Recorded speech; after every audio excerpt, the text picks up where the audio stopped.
Olá para você que nos acompanha em multiplataforma pela Rádio Câmara Bauru, 93,9 FM, e também pelos canais abertos e fechados da Rede Pública Legislativa na TV Câmara Bauru. Hoje nós vamos conversar sobre capacidade financeira da Prefeitura, os resultados de 2021 e as perspectivas para este ano de 2022, com o secretário de Economia e Finanças, Everton Basílio, ele que acompanha conosco toda essa questão da plataforma do estoque, que é considerável, significativo, de demandas e serviços que sempre são colocados à mesa, e a nossa capacidade de ir, aos poucos, enfrentando esses desafios que estão acumulados no tempo na Prefeitura. Obrigado, Everton, por nos receber aqui pela Rádio e TV Câmara. Obrigado, Nelson. Obrigado a todos que acompanham a TV e Rádio Câmara Bauru, por essa oportunidade até de esclarecer e tirar dúvidas com relação à parte de arrecadação orçamentária, financeira do município. Legal. Everton, como ponto de partida, a gente sempre te incomoda aí no bom sentido para discutir os números, né? Quando você fala que a gente entrou num patamar interessante como uma cidade de porte médio, de quase 400 mil habitantes, entre população flutuante e consolidada aqui, que você rompe a barreira da arrecadação de 1 bilhão, com B de bola, de reais em um ano, como aconteceu em 2020, agora em 2021, alcançando 1 bilhão e 114 milhões de reais no bloco geral. Você fala, nossa, é uma montanha de dinheiro, assim como é uma montanha gigante, o Everest, aquelas de nossos estoques que eu mencionei aqui. Mas como é que você vê, em particular, esta performance com superávit em 2021, mesmo com a pandemia, a economia ainda em vários níveis tentando se deslocar dessa situação difícil em nível nacional?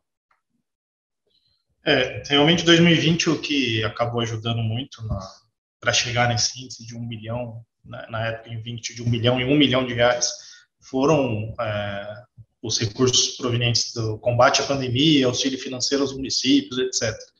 E esse ano a gente não teve essa arrecadação, esse extra, veio alguma ou outra recurso relacionado ao Covid, mas nada parecido com o recurso do auxílio financeiro dos municípios, né? Se a gente parar para analisar, é como se o município tivesse arrecadado a inflação desse período de 2021. A gente teve um acréscimo ali na casa de 10%, 11%, então ficaria até dentro do patamar normal. A gente tem um destaque muito grande, por exemplo, na arrecadação, o Fundeb, né? O Fundeb ele saiu de 105 milhões em 2020 para 135 milhões em 2021. Então, só que a gente está falando de 30 milhões de reais, um incremento de uma verba carimbada da educação. Se a gente pega o QESE, por exemplo, também, que é uma verba específica da educação, ela teve um complemento ali de quase 2 milhões de reais. Em 2020, por causa da suspensão das aulas e tudo mais, do que aconteceu no início da pandemia, o Estado, por exemplo, ele deixou de repassar recursos relacionados a transporte e merenda, o que voltou agora em 2021, o que também ali acaba dando um incremento na arrecadação ali de 8 a 10 milhões de reais. Então, se a gente parar para pensar nessa diferença desses praticamente 113 milhões, vamos arredondar para 110 milhões ali, se a gente fizer um arredondamento, praticamente 40% desses valores são relacionados a recursos carimbados da educação, um exemplo. Além disso, a gente tem também os recursos relacionados à saúde, que vieram relacionados à Covid, e dos próprios fundos, por exemplo. O aumento que teve na bilheteria do Zou lá com o incremento, e, consequentemente, ele faz que a arrecadação dos fundos também aumente no município. Então, é uma consequência, como você falou, é muito bom o município do Porto de Bauru chegar numa arrecadação dessa, só que, indiretamente, na contramão, a gente teve um aumento muito grande nas despesas. E a gente está sempre trabalhando para que a gente consiga manter esse nível e manter a máquina funcionando. Tem vários projetos em andamento que vão ser utilizados com os recursos provenientes dessa arrecadação, mas é o trabalho, a gente está elaborando, a prefeitura é essencial que ela trabalhe também com capital de giro, um fluxo de caixa ali para as demandas que podem ocorrer emergenciais. A gente tem algumas demandas específicas aí que a gente sempre fala, relacionado, por exemplo, a Coab, relacionado a Funprev, relacionado a Endurb, que são situações ali que, de repente, a gente nunca sabe o que pode acontecer, às vezes, num fator surpresa aí de alguma determinada situação pontual que pode ocorrer. Então, a gente está trabalhando nessa situação. Realmente, o ano de 2021 ele superou nossa expectativa, porque quando elaboramos a previsão orçamentária de receita, a previsão a gente fez ela até abaixo do que foi arrecadado em 2020, porque a gente estava num ano de pandemia, sabendo que não ia ter de novo recurso do auxílio financeiro aos municípios. A previsão de orçamento era na casa de 953 milhões, e a gente arrecadou 1 bilhão 114. Então, foi um ano realmente, igual você falou, dificilmente a gente vai superar uma expectativa de previsão igual foi esse ano. Isso, tomara que aconteça, mas eu acho muito difícil. Mas, sem dúvida, foi um ano histórico para a parte da arrecadação de Bauru. Tá? Como a gente tem uma fala regional, só para fazer uma ponte aqui, Everton, eu converso, como você sabe, com vários técnicos. O Tribunal de Contas do Estado, por exemplo, está com uma questão interessante para a gente compartilhar aqui para o ouvinte da rádio e também para quem nos assiste na TV Câmara. As cidades de porte médio, regra geral, né, concentração de comércio e serviços como a nossa aqui, inflação em alta, tem pontualmente no primeiro exercício uma ajuda nessa arrecadação nominal, vamos dizer assim, quanto aumenta as despesas, lógico, de insumos, aquelas obrigações do dia a dia, combustíveis, material de construção civil, tudo ficou bem mais pesado. O consumidor que nos acompanha sabe disso no dia a dia. Agora, os municípios pequenos, eles ainda não tiveram este reflexo, né? Eles enfrentam a dependência do FPM, o repasse da União. Então, quando precisa cobrir o cobertor, eles estão em situação mais desconfortável se olhar para o resultado de 2021. Sim, é um fato. A partir do momento que os municípios menores eles têm essa necessidade do FPM, embora o FPM, por exemplo, aqui para Bauru foi comparado com valores e porcentagens, foi o que mais aumentou a arrecadação no município. Então, isso, consequentemente, deve ter sido um fator para todos os municípios, os demais municípios pequenos. Só que acaba que os municípios pequenos eles pegam uma fatia menor também do FPM, que acaba, às vezes, não impactando tanto. O ICMS aqui de Bauru, por exemplo, ser um polo, né? Então, a gente tem uma demanda que os municípios acabam vindo aqui consumir e acaba gerando esse imposto aqui em Bauru, que ajuda. A gente tem uma outra situação que a gente está analisando do ICMS e a gente está estudando até uma ferramenta para que a gente consiga gerenciar isso, é o valor adicionado, porque assim, a gente tem uma fatia do ICMS no estado, e embora a gente aumentou a arrecadação de ICMS, a nossa fatia da porcentagem que representa Bauru, como sempre são 2 anos posteriores que você pega essa porcentagem, a gente teve um decréscimo. Se a gente tivesse conseguido manter o nível, a nossa arrecadação de ICMS ia ser em torno de 5 milhões, até a mais do que foi. Então, a gente está perdendo espaço, a Bauru está perdendo espaço, nesse sentido de potencial, principalmente com a saída de algumas indústrias que ocorreram em 2019, e a gente tem que trabalhar isso. Assim, é uma ferramenta que vai trazer também um poder de controle fiscal para o município, que a gente depende hoje totalmente do Estado. E o que acontece? Vários municípios já estão fazendo esse controle, e a partir do momento que vários municípios começam a fazer esse controle, o Estado vai também acabando tirando desses que têm um controle mais leve. Então, a gente precisa entrar nisso. É algo que está no planejamento nosso aqui, uma aquisição de ferramentas de valor adicionado, porque o ICMS hoje é o nosso maior que contribui para a arrecadação do município, e é algo que a gente tem que ficar acompanhando. Para quem nos acompanha aqui, possa não dominar essa questão do dia a dia, o que o Everton está comentando é que, se olhar friamente o dado de repasse de ICMS da nossa cota de distribuição de serviços de economia, né, e, sobretudo, com a questão eletrônica agora na pandemia, mais a inflação, isso impacta, do ponto de vista de volume, positivamente, lá olhando o dado de arrecadação de 2021, mesmo comparado com 2019, antes da pandemia.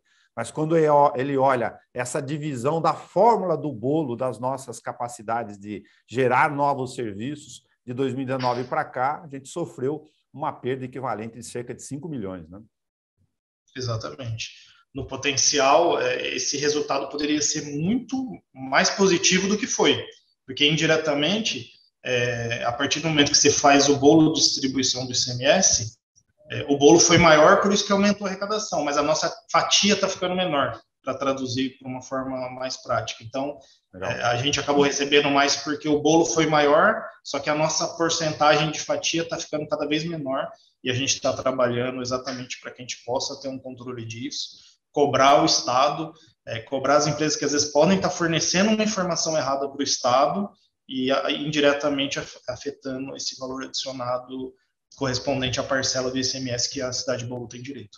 Tá. Everton, você comentou sobre o dado e olhar para o número, né, na planilha financeira, econômica, para poder discutir um pouco a realidade, é sempre um desafio interessante aqui na missão pública. O Fundeb, em especial, ele teve alteração, para quem não se recorda, em agosto de 2020. Então, já tem um reflexo aqui no novo governo, né, desse aumento de arrecadação em parte, você mencionou o QESE também, mas ele especificamente, somando tudo, você vê 105 milhões para 135.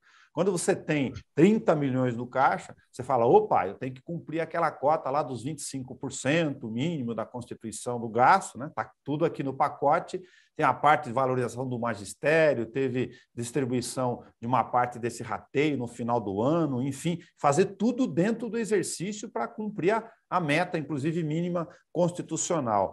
Só para as pessoas terem ideia, essa questão do Fundeb ser maior aqui para as características de Bauru, ela deve se repetir agora 2022 para frente ou pode ser outra realidade? Eu acredito que vai se repetir, né? O aumento do Fundeb, eu acho que é uma consequência que vai vir e acontecer, porque o Fundeb também é indiretamente, igual a gente deu o exemplo do ICMS, e os municípios contribuem com 20%, né, da arrecadação do que seria compete ele do ICMS, FPM, TR, IPVA, etc. Se forma esse fundo, né? E com base nos alunos cadastrados per capita, é feita a distribuição. E Bauru hoje recebe muito mais do que contribui com o Fundeb. Então, a gente, por exemplo, a gente teve uma dedução na casa de 40 milhões de reais. E o que significa isso? Esses 40 milhões de reais que a gente recebe a mais, eles não entram nos 25%, que a lei exige. Então, é além, a gente tem que gastar além esse recurso. Então, isso é um fato assim, que acaba sempre passando despercebido, mas é algo muito impactante. São 40 milhões de reais. Se a gente pegar 40 milhões de reais e juntar algumas secretarias aqui, a gente junta 5, 6 secretarias do município de Bauru. Só com a sobra do Fundeb. O Everton está falando da sobra do Fundeb, você vê, é uma engenharia interessante da nova regra, ótimo, nós temos um número de matriculados grande, é muito forte a educação infantil e básica no município, fundamental, como se sabe, mas além do 25, você tem que, com isso, em curto espaço de tempo, replanejar a educação e investir, utilizar esses 40 milhões aí. Não é fácil. Exatamente. Para você ter uma ideia, Nelson, esse aumento de arrecadação também, que ocorreu em 2021, a gente saiu da educação com um gasto em 2020 de 239 milhões e 43 mil para um investimento na educação em 2021 de 310 milhões e 707 mil. É bastante então, diferença. A gente está falando de um em específico considerável. Em específico da área que a gente está falando aqui, exige aí com aprendizado, né, do avião em pleno voo em 2021, a educação cuidada. Pode ser distribuído isso eventualmente com a questão de valorização de magistério, é um valor à parte, não, porque aí tem o limite fiscal na outra ponta, enfim, para ajudar um pouco nessa equação. Exato. É que assim, a gente não tem na lei algo específico para uma distribuição de sobras, né? Eu acho que seria algo para ser estudado junto executivo e legislativo, uma situação dessa, para não ocorrer até esse desgaste assim que ocorreu esse ano, de vamos fazer dessa forma, vamos fazer de uma outra. Então, se a gente chegar num denominador que seja bom, tanto para os profissionais da educação, quanto, porque assim, se a gente repetir uma arrecadação dessa, vamos dizer, um aumento aqui na casa de 70 milhões, a educação daqui a pouco não vai ter mais até o que comprar, em algumas situações. Lógico que a gente tem reformas de escola, que envolve projetos, tem algumas outras coisas. Mas, assim, eu acredito que a educação esteja fazendo isso. É trabalhar também na capacitação dos profissionais do magistério, cursos, valorização, porque a valorização, às vezes, vai além do recurso financeiro. A capacitação também, a gente podia trabalhar nesse sentido, e até onde eu tenho acompanhado junto com a educação, é nesse sentido que eles estão indo. Legal. Por outro lado, só para mencionar a questão da saúde, aqui fora do ajuste da pandemia, que já comentou, que teve reflexo sobre 2020, né, tentando equilibrar o resultado mais recente, aqui veio a nova regulamentação ao longo do tempo, aí também no meio do caminho, para que o governo novo, que se iniciou em 2021 aqui no município de Bauru, tivesse, lembro da preocupação, lembro, olha, se não cadastrar todo mundo, não fazer agora por procedimento, a gente pode perder a arrecadação, tal. No fim, deu para jogar essa questão, mas não não tivemos nem a recuperação da inflação. Eu digo especificamente, se olhar lá o recurso da saúde específico. Nós estamos ali trabalhando com um valor inferior na comparação com 2020, por exemplo, aos 10% da inflação, aí, para usar um valor bruto dessa comparação. Ou seja, educação é uma outra realidade, né? Você tem uma demanda cada vez mais gigante e um represamento de recursos até do Fundo Nacional de Saúde. Exatamente. E também esse seu pensamento se estende à assistência social, viu, Nelson? A assistência social está sem reposição de recursos da União e do Estado, se eu não me engano, na casa aí de 5 a 10 anos já. Eles nem fazem reposição, o valor é fixo e é o que vem. Eu acho que tanto o que está acontecendo na parte municipal, o Estado e a União também está sentindo essa necessidade de compor as necessidades legais que a educação exige, e em algumas outras áreas acabam também ficando sem esse investimento devido a esse impacto obrigatório que tem na educação. Mas a gente tem que sempre lembrar que, indiretamente, educação, social e saúde, eles se complementam, né? Então, a gente depende muito ainda de recursos oriundos desses convênios fixos, igual você comentou, do programa de atenção básica, de média e alta complexidade, de proteção básica nas SEBs, esses recursos que fazem a diferença também no dia a dia na manutenção dessas pastas, tanto SEBs quanto saúde. Eu fui fazer um levantamento recente, né, que fiquei até 2020, tanto na área da assistência social, do ponto de vista financeiro, olhar a demanda e tal, com as participações, porque é tudo tripartite, né? O cara que está nos ouvindo aqui, o ouvinte, o telespectador, fala, olha, assistência social não é ficar discutindo o Bolsa Família lá, quanto o governo quer anunciar. Tal. A gente está falando aqui das obrigações que são União, uma parte, Estado, outra parte, o município. Cada vez mais ao longo do tempo, você tem aqui para o Everton, que tem lá na reunião do secretariado, imagina o dia a dia, olha, eu quero mais dinheiro, mas a origem é sempre a mesma. E federação e estados não têm aumentado ou não têm corrigido a sua participação nessa transferência de obrigações, né? Exatamente, Nelson. A gente está vendo como está tendo um aumento de insumos no dia a dia mesmo, combustível, etc. Isso as secretarias passam também, né? E a parte que vem do Estado e da União, que antes representava X%, hoje representa metade disso, se a gente pegar ao longo dos anos. E essa diferença, obrigatoriamente, ela é custeada com recurso próprio. Só que aí, a partir do momento que existem outras demandas, chega num ponto, às vezes, de tanto parte orçamentária quanto financeira, a gente fala, vai fazer isso ou se vai fazer aquilo?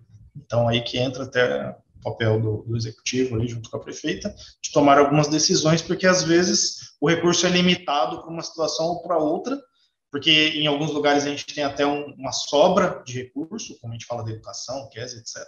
Em outras, por exemplo, a própria assistência social tem suas limitações, às vezes, de pensar num projeto novo, um programa novo, exatamente por não ter mais essa participação e a gente tem que suprir essa falta de recursos do Estado da União com recursos próprios. Lembrando só como um dado físico aqui, na educação são 28 conveniados, eram 29. Neste momento que estamos conversando aqui com o Everton, tem mais algumas dezenas, sobram mais de 90 contratos e serviços, incluindo assistência social, uma rede de proteção na área de educação, né, de parceiros do município e também assistência social gigantesco. Everton, quando olha para o orçamento, né, a gente tem os encontros quadrimestrais aqui na missão de fiscalizar do Poder Legislativo, que você bem sabe e acompanha, né, entram aquelas demandas, olha, mas eu quero mais um pouco para asfalto, a Rodrigues Alves tem um dinheiro agora para recap, que está no orçamento lá, vamos olhar no PPA, na LDO, puxa, mas só Nações Unidas for cuidar de enchente, a gente já usa esse 1 bilhão inteiro aí de arrecadação, lógico que isso é fictício, não daria para usar o tamanho, só para ter dimensão do nosso estoque com um único setor, macro, drenagem no município aqui. E aí fica aquela angústia, né? A gente, nem todo prefeito quer resolver problemas. E aí tem lá a nossa capacidade, ó, isso nós temos dinheiro. Com isso aqui, ou a gente arruma projeto e vai atrás, nesse momento não tem como pagar. Exatamente, a gente está trabalhando em projetos aproveitar essa arrecadação de 2021 para trabalhar em projetos. Lógico, tem o dia a dia, tem a zeladoria, tem o tapa-buraco, mas a gente tem que pensar também nos bairros que estão sem pavimentação, nos bairros que estão necessitando de recap, as grandes avenidas, por exemplo, foi feita Getúlio Vargas, foi feito um recap lá. Eu acho que isso é muito bom para a cidade, porque é uma via que, embora seja, igual digam, Zona Sul, mas é uma área que todos acabam indiretamente, uma vez ou outra, ou por lazer, ou por próprio trajeto, utilizando. E a ideia é essa, viu, Nelson? Porque, assim, existem já algumas aquisições de equipamentos, tanto para obras quanto para seara em andamento, que vai ser utilizado, são aquisições que às vezes demandam tempo de licitação, tempo de jurídico, tempo aqui até de análise orçamentária por parte das finanças, e existem várias aquisições, e se tudo der certo, a gente vai conseguir equipar essas secretarias para que essas demandas também diminuam, porque a gente gasta o valor de locação hora-máquina, a gente tem um maquinário já sucateado que vem sempre falando, a gente não vai conseguir trocar na totalidade, mas estamos trabalhando para que haja essa reposição de máquinas, a gente tem a situação de reposição dos servidores, igual você falou da reunião do secretariado, mesma situação, eu na minha pasta X, Y, preciso disso, daquilo, mas aí a gente tem que sempre analisar, porque a gente está trabalhando agora com essa possibilidade de aumento do servidor que está sendo discutida, a gente tem a situação das entidades, ela vai entrar ou não no gasto com o pessoal, a gente tem que fazer reposição, então tudo isso tem que entrar na ponta do lápis, para também a gente não ultrapassar o nosso gasto com o pessoal, chegar no limite prudencial, etc. Então, são alguns controles que, às vezes, têm que ser feitos, têm que ser gerenciados, e existe a demanda. Então, toda pasta tem sua necessidade, toda pasta, cada vez mais o serviço público está assumindo demandas, principalmente as secretarias de ponta, obras, a parte de meio ambiente, etc. E a gente vai analisando essas situações, realocações, mas o impacto financeiro sempre ocorre, tanto para contratação, ou para serviços, ou para projetos, mas eu acho que a cidade ela está num momento importante que a gente precisava pensar, além da zeladoria, no investimento. Então, esses maquinários, essas aquisições vai ser muito bom para o dia a dia da nossa cidade. Comentar com serenidade aqui no bastidor, se me permite, a gente acompanha pela missão pública, como eu disse, né? Sempre o secretário de Finanças ao lado dos anúncios importantes, como, por exemplo, a questão do ponto de partida da reposição da inflação. O sindicato faz o papel dele, acaba de fazer a assembleia enquanto estamos gravando aqui, falando, não, a gente quer 15, porque a gente pagou 3,49 lá do acréscimo da Previdência, que é uma obrigação federal que os municípios tiveram que cumprir, o servidor recolhe de 11 para 14 e mais 10,06 de ponto de partida da proposta do cálculo que a prefeita identificou com a Finanças da capacidade de repor a inflação relativa a 2021, mais 25% do Vale Compra. A gente lembrava na conta do lado, aí vira para o secretário de Finanças e pergunta, escuta, e quanto custa tudo isso dentro do nosso limite? Dá uns 90 milhões de reais entre Funprev, aposentados, Vale Compra e mais uns 50 milhões dentro dos 90, aí só com 10,06, né? Exatamente, Nelson. A gente tinha uma previsão, acho que a gente até já gravou sobre isso, já conversou sobre isso, a gente tinha uma previsão ali na casa de 9%, né, junto com o aumento do crescimento da folha, assim, com biênios, essas coisas, porque além disso a gente tem esse impacto, então esses 10,06 ele pode ir além disso, né, a partir do momento que a gente coloca progressões, biênios, esta parte, etc. E até atendendo um pedido da prefeita, falou assim, não, ela queria fazer essa reposição, entende a necessidade do servidor, né? Eu também sou servidor, igual você, né? Então, a gente sabe também o impacto que está causando no bolso, né? Mas exatamente aquilo que você falou, cada 1% que a gente dá, hoje, só na parte salarial do município, ele representa mais de 5 milhões de reais. Então, a partir do momento que a gente fala que cada 1% representa 5 milhões de reais, a gente vê o impacto que dá. Sim. E a ideia foi exatamente dar um acréscimo maior no Vale Compra, porque onde todo mundo mais sentiu foi no mercado. Então, pelo menos, o servidor, ele já ficou 2 anos sem nenhum tipo de reajuste. A gente teve alguns outros reajustes que, devido até à arrecadação do período, não permitiu que a gente fizesse ou pensasse numa reposição. E esse ano, como ficou 2 anos congelado, esse gasto com o pessoal, e essa necessidade do servidor, reivindicação de várias categorias, a saúde mesmo, todo o trabalho que teve durante a pandemia, o trabalho que eles fizeram, essa valorização ela era necessária. Mas, assim, os 15%, como a gente falou, se a gente colocar aí que cada 1% ele representa 5 milhões, a gente está falando aí de 25 milhões a mais, que não é fácil, entendeu? Então, eu acho que a gente poderia ir pensando um passo de cada vez. Eu acho que se a gente pegar os reajustes aí dos últimos 6 anos, a gente nem chega nesse índice que foi proposto esse ano. Lógico que também a gente não teve uma inflação nesse sentido, eu sei disso. Mas é o início da valorização do servidor também, que é importante, porque é ele que toca a máquina. Sem o servidor, nenhum secretaria anda, a gente não estaria nem conversando aqui. A valorização faz parte, mas a gente tem que ter o controle, tanto orçamentário quanto financeiro, porque, igual você falou, o impacto é de 94 milhões de reais, entre ativos, inativos e vale-compra. E quando coloca na ponta do lápis mais um item importante aqui da nossa conversa para ajudar, inclusive na nossa conversa de você que não acompanha eventualmente a gestão pública tão a miúde, tantos fatores e variáveis que estão colocados neste montante, lá do planejamento financeiro, né, entre o que pode e não pode acontecer na economia real, do impacto da arrecadação do dia a dia, o secretário de Finanças tem que fazer a continha lá. Ó. Além dessa questão, eu preciso ter aqui um percentual, independentemente de qualquer questão, porque tem aposentados, aqueles que naturalmente deixam a vida pública, né, falecimentos, enfim, para repor o mínimo de mão de obra, inclusive com impacto previdenciário, se não fizer isso. Né? Exatamente. A partir do momento que a gente não faz essas reposições, a FUNPREV também, até anos atrás, se eu não me engano, eu vi uma apresentação do Doni numa audiência, a FUNPREV chegou a trabalhar com 3 ativos para um aposentado, foi de 2 ativos para um inativo, um aposentado, e hoje, se eu não me engano, está até abaixo de 2 por 1. Isso pesa, e essa conta vai chegar para o município também. Já tem os aportes, etc., e é algo também que a gente acompanha de perto, porque tem toda essa situação do déficit previdenciário, etc. É uma situação que a gente também acompanha de perto, igual eu falei, junto com a situação de outros órgãos, que acaba refletindo diretamente aqui na prefeitura.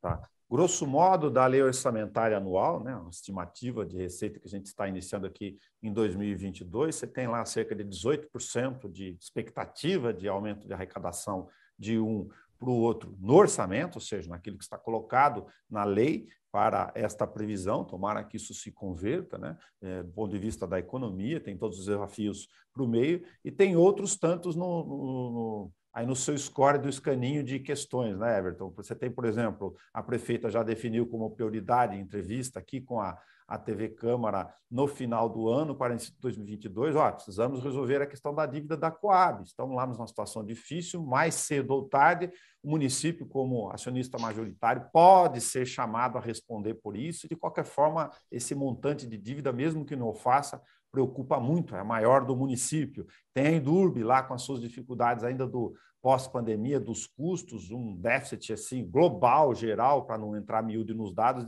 saiu de 14 milhões de reais que veio da gestão passada para cerca de 21 milhões nesse ano. Ou seja, mesmo recompondo os valores dos contratos com a arrecadação, você tem desafios que podem ter influência sobre o que estamos falando aqui. Perfeito. E além desses 2 casos, a própria FUNPREV aí com déficit previdenciário. A Coab, a gente teve até uma conversa com a prefeita esses dias, é algo realmente que preocupa muito, viu, Nelson? Porque é algo que a gente precisa... Essa discussão já vem há anos, né? Você acompanha bem o que vai acontecer, só que agora ela está chegando no gargalo, vamos dizer assim, né? Porque começou as execuções da Caixa, etc., e é algo aqui que a equipe aqui, tanto eu quanto a equipe da Finanças, a gente tem muita preocupação, porque se impactar diretamente aqui, a partir do momento que isso ocorrer, acaba diretamente afetando o dia a dia da cidade. Então, vai afetar os serviços, vai afetar o dia a dia dos contribuintes, dos munícipes, então é algo que a gente está acompanhando de perto aí, e a prefeita, ela está bem atenta com esse assunto. Eu acredito que a gente vai tratar esse ano, é uma das prioridades para a gente resolver esse problema e tentar chegar numa solução. A gente comentou no ar aqui só para fazer a transferência de informação, a prefeita acaba aqui de prestar a informação para a Rádio e TV Câmara também de que tem agenda agora, ainda no começo do ano, em Brasília, especificamente com o comando da Caixa. Essa é uma questão deste patamar, talvez, para discutir, né, eventuais diferenças entre os técnicos lá. Olha, você está me cobrando X, eu acho que a composição é Y, enfim, para apontar um horizonte para isso e tirar isso dessa angústia do radar aí, de que pode, e se acontecer, é iminente mesmo, afetará, como você disse, diretamente a nossa engenharia financeira aqui dessa capacidade de realizar. Exatamente. Não, é algo que tem que ser tratado com total prioridade, porque é algo que está se estendendo há anos já, né, Nelson? E depois de tudo que aconteceu, a gente precisa chegar e ter uma situação real, porque se fala-se de um lado uma coisa, a gente tem aquelas questões de pontualidade, tem as questões agora da Coab fazer os questionamentos, e a gente aqui na prefeitura só está olhando, esperando uma decisão. Tomara que a gente consiga chegar numa melhor solução aí que não impacte aqui na prefeitura e que não afete nenhum dos serviços que hoje a gente presta para a população, porque, embora a gente tenha tido esse aumento de arrecadação, o custo da prefeitura não é fácil, e qualquer gasto adicional sem previsão, por exemplo, a gente não fez previsão em 2022 com gasto com Coab, que a gente não tem nada ainda sólido com relação a gastos, custos, parcelamentos, etc. Então, a gente não tem nada fixo. Talvez essa reunião seja importante para que a gente possa ter um norte do que pode vir, do que pode ocorrer, e qual o impacto que isso causaria para a prefeitura com relação a ser uma SA, etc. Existem várias discussões aí, até do âmbito jurídico, para ser esclarecido. Vou colocar duas questões aqui do dia a dia de estrutura de gestão, para você ter oportunidade de falar, específico da Secretaria de Finanças. Olhando o número de 2021, já tinha um crescente nisso, mas tem uma conjuntura interessante da obrigação do poder público, mas a área tributária trabalhando a recuperação de receitas, dívida ativa, né? A ferramenta de instalação de mecanismo novo, agora eletrônico, para gerar mais dados e maior agilidade na relação, lógico, com o contribuinte, o prestador de serviços, aquele que faz o faturamento, a economia da roda girar, para que vocês tenham também capacidade de, eventualmente, buscar novas receitas, porque é um grande desafio sempre. Sim, como eu falei, para o próprio ICMS, a gente tem que trabalhar nessa ferramenta de um controle maior, porque o ICMS hoje, nesse universo de arrecadação, ele representa mais de 20%, normalmente, até da arrecadação do município. A gente está trabalhando nessa arrecadação. Tem a situação da dívida ativa, que nos últimos anos, junto com o jurídico e a parte de execução fiscal, está sendo feita uma cobrança muito mais rigorosa por parte do município, dos devedores, dos grandes devedores, não sei que sejam, já está chegando a fazer parte de penhora, bloqueio de conta, etc. Então, antes acabava que era uma situação mais branda, então a gente já está, tanto na cobrança administrativa quanto na cobrança judicial, estamos fazendo isso, e nos últimos anos está representando um aumento na arrecadação de dívida ativa por causa desse serviço. O IPTU, a gente fez a planta, a gente teve que a gente tratou como um ajuste de correção de distorções, eu acho que foi muito importante. Nos últimos 2 anos, a gente teve um aumento significativo do ITBI, que a gente não sabe se vai se concretizar esse ano, porque o mercado imobiliário, com a pandemia, teve especulação, teve situações de compra e venda muito além do que era esperado. Então, a gente vai ter que acompanhar também como é que vai se comportar o ITBI agora em 2022. O ISS, Bauru é uma cidade de serviço e comércio, então o ISS está sempre se mantendo, com um reajuste ali padrão. Isso eu acredito que não vai afetar a nossa arrecadação de ISS. E fazendo uns trabalhos de fiscalização, igual você falou, a ferramenta agora tributária, ela está dando para a gente um controle muito maior do que a gente tinha. A gente está trabalhando também para esse ano, se tudo der certo, a gente ter a ferramenta de georreferenciamento, que era algo que estava em andamento aqui também, tanto para a CEPLAN, acho que vai envolver todas as secretarias do GEO, para o município. E para finanças, para ter um controle, vai ser uma ferramenta extraordinária para o município. E tudo isso vai, a partir do momento que você começa a ter ferramentas para trabalhar, você aprimora o seu serviço. Então, a gente está nesse caminho, se tudo der certo. Assim como veio o tributário, o GEL vem para ajudar, a gente vai ver essa situação do ICMS, e a partir do momento que a gente começa a fazer o justo, cobrar o correto, e conseguir transformar isso para a população, a consequência da melhora do dia a dia, da zeladoria, de investimento, ela acontece. Legal, Everton Basílio, eu quero aqui em nome da Rádio TV Câmara agradecer você sempre essa disponibilidade de conversar, são informações públicas, de compreender a nossa missão pública aqui também de fiscalizar do ponto de vista do jornalismo, não só da Casa Legislativa, mas sempre sereno, ponderado, conversando com a gente sobre os dados, de que forma esses espelhos podem refletir na nossa capacidade de resolver de imediato ou não esses investimentos que são necessários, represados na cidade. Eu que agradeço, Nelson, sempre pelo espaço, essa oportunidade até de a gente prestar conta, tentar explicar os números, que é importante para o contribuinte que paga seus impostos saber o que está acontecendo, esse aumento, onde que a gente está fazendo, quais são os planejamentos. É muito importante essa transparência e essa oportunidade que a TV Câmara e a Rádio Câmara sempre dá para a Secretaria de Finanças e para a Prefeitura fazer esses esclarecimentos e essas pontuais, tirar dúvidas pontuais, etc. Legal, obrigado, bom trabalho. A gente conversou com o Everton Basílio em teletrabalho, saindo da agenda dele lá, bastante significativa no dia a dia. Você que nos acompanha pela Rádio e TV Câmara já sabe, você pode acompanhar este e as outras matérias mencionadas aqui sobre finanças, salário e outros serviços dos secretários municipais e das outras demandas públicas da cidade. É só clicar em vídeos na página da TV Câmara no YouTube. Está tudo lá. Até o nosso próximo encontro.